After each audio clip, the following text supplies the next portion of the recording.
Hello. Today we'll explore our cultural heritage. So let's dive right in. What will we learn today? Here's our first big question. Why do we even bother looking at old things? Okay, let's see if you're right. The past creates the present. You see, the way people lived long ago really shapes how we live right now. We study the past to understand our lives today. It helps us choose which modern changes are good. And it helps us find awesome traditions to celebrate. Now, who figures out all these stories from long ago? What do we call these clever people? Yes, they're called historians. History is the study of the past, and historians are people who study the past. They look for clues to build a picture of ancient life. So what kind of clues do they find? Well, there are three main types. First, objects, like old pottery or arrowheads. Second, documents, like a king's list of treasures. And third, creative works, like beautiful art. All these clues show us how people lived.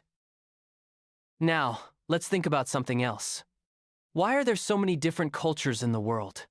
Why do people eat different foods or wear different clothes? Long, long ago, people moved all over the world, and the climate in those new places really changed everything. If people moved somewhere cold, they needed heavy clothes and warm wooden houses.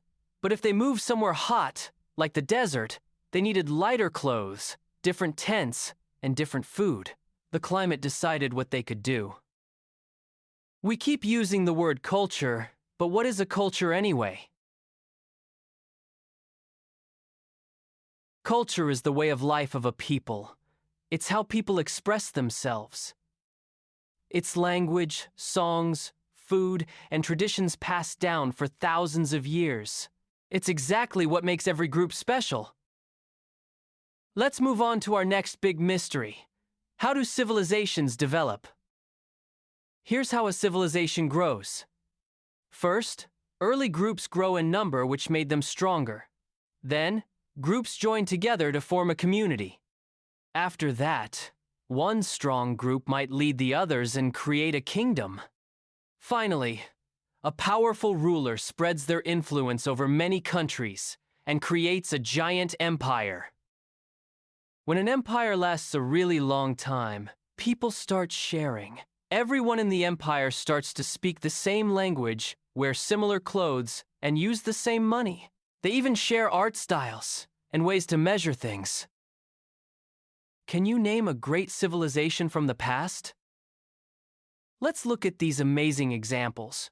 There were the ancient Egyptians who built the pyramids, the Aztecs in South America, the ancient Greeks, and the ancient Romans. A true civilization is known for special achievements, learning, and beautiful art. Great job today!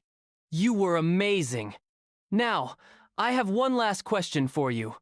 What part of your culture will you celebrate today? Think about it. See you next time.